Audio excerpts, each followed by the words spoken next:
Welcome to Dizzy Therapy. I'm Anthony Veglia, but a lot of patients call me Doc. I'm a doctor of physical therapy who specializes in vestibular rehabilitation, which means that I treat patients with dizziness, imbalance, and vertigo 40 hours every week. Let's talk. Let's talk about brain fog, though this symptom goes by a lot of names. Fogginess, cloudiness, scrambled, discombobulated, a lack of concentration, and I just can't focus. I can't think straight. After the three big symptoms of the patients that I treat, dizziness, imbalance, and vertigo, brain fog is probably the next most common symptom that my patients bring up. In this context, it's really a secondary symptom resulting from the dizziness, imbalance, or vertigo. But what is brain fog? To put it really simply, it is a temporary reduction to a person's mental capabilities. What was previously automatic or simple to do becomes effort and work to accomplish. This could be your job, driving, just holding a conversation, and more. Brain fog is the result of the human mind being unable to truly, with full attention, do two things at once. No matter what someone tells you or what they do, there's no one out there who can actually, truly multitask. Instead, what's happening is that one task is able to be put in the background of your mind, while the other is the main stream of consciousness. Do you remember the first time you ever drove a car? Okay, my hands go here. Okay, I gotta check my mirrors. Let's put it in reverse. Oh, I have to put my foot on the brake pedal.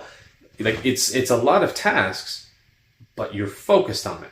Now, when you go for a drive, you might get bored if you don't have music playing or an audiobook or something because your attention isn't needed on driving. What changed is that the actual physical tasks of operating a vehicle, it was brand new. It was so much attention. It was everything. But then you've driven for a few years and maybe you've parallel parked 1,000 times, for example. So now those tasks, it's in the background. It's effortless. Your brain got used to it. When it comes to balance or dizziness, watch the process of a child learning to walk. It takes everything they've got just to stand, and then they fall over. Then they stand and fall over. And they try again and again, and then they sleep a ton just to recover. It takes 100% of their concentration. Then watch a healthy adult walk, and it's nothing. It's effortless. It doesn't take a thought. You might be on the phone, pacing around, not even aware of it. When a person has a vestibular insult, whether it's BPPV, vestibular migraine, a labyrinthitis, suddenly what was totally automatic is taking far more attention. Depending on the person and the severity of the case, driving, working, maybe just getting across a room can become extremely challenging and effortful. So now the brain is already busy keeping you safe. It's always going to focus on survival. So how many resources does your brain have left to hold a conversation for work duties? It may be trying to balance that takes your thought or the constant distraction of dizziness involved. But either way, the brain is mainly focusing on the things it needs to focus on besides what you want to focus on. I'm holding a little conversation right now, but if I was dizzy right now, I'm not going to be paying much attention to this. So what are we going to do about the brain fog in physical therapy treatment? Well, there are two main strategies. First, let's just get rid of the dizziness, vertigo, or imbalance to the point that you're not putting effort into moving. How much of your life have you had to ever think about balance or orientation or stability? Most people would say never.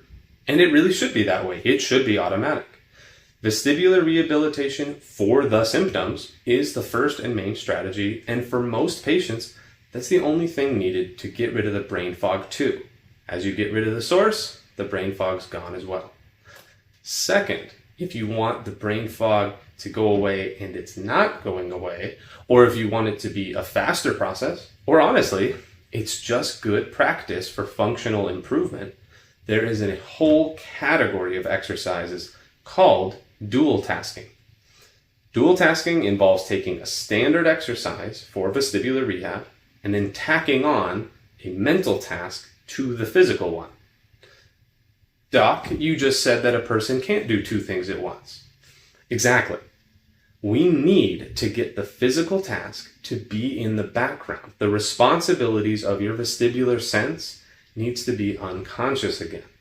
So while walking and turning your head, a pretty standard exercise, you're going to be naming all 50 states, or say as many girls' names as you can think of, or a big favorite, say the alphabet backwards as fast as you can, or anything else, as long as it takes your attention, some mental task. This is challenging and often is a little frustrating. In fact, your ability to do these mental tasks will be harder because you're doing something else, and your ability to do the physical task will be harder because you're doing something else. But by practicing this more and more, you are training your brain to get the physical performance of balance and orientation into the background again. Exercise should be difficult. So shouldn't this be the default for all of vestibular rehab? Possibly, but not always. If a person has very severe symptoms of dizziness or truly needs all of their attention just to perform even basic balance challenges for exercise right now, we're not going to tack on even more difficulty. Similarly, if basic exercises, standard vestibular rehab, is giving a person significant improvement right off the bat, let's keep the party going with increasingly difficult homework until all better. You may not need to worry about the extra brain fog if the symptoms are already going away. But just like all exercise, we are purposefully challenging you beyond what you need for daily life.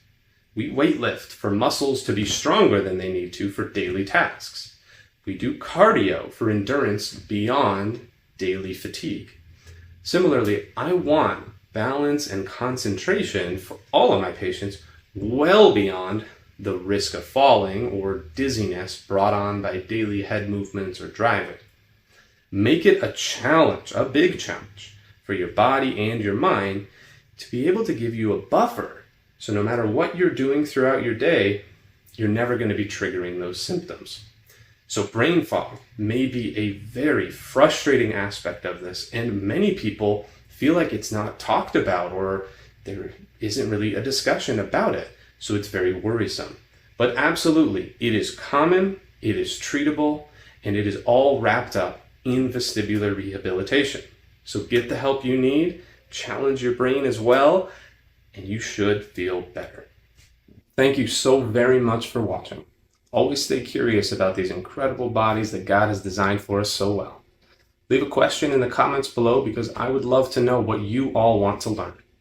Subscribe to Dizzy Therapy for more videos in the future. And remember, dizziness, imbalance, and vertigo are never normal. So visit your ENT and vestibular physical therapist as soon as possible so you can get back to moving freely. Have a great rest of your day and may God bless you with stability throughout your dizzy therapy.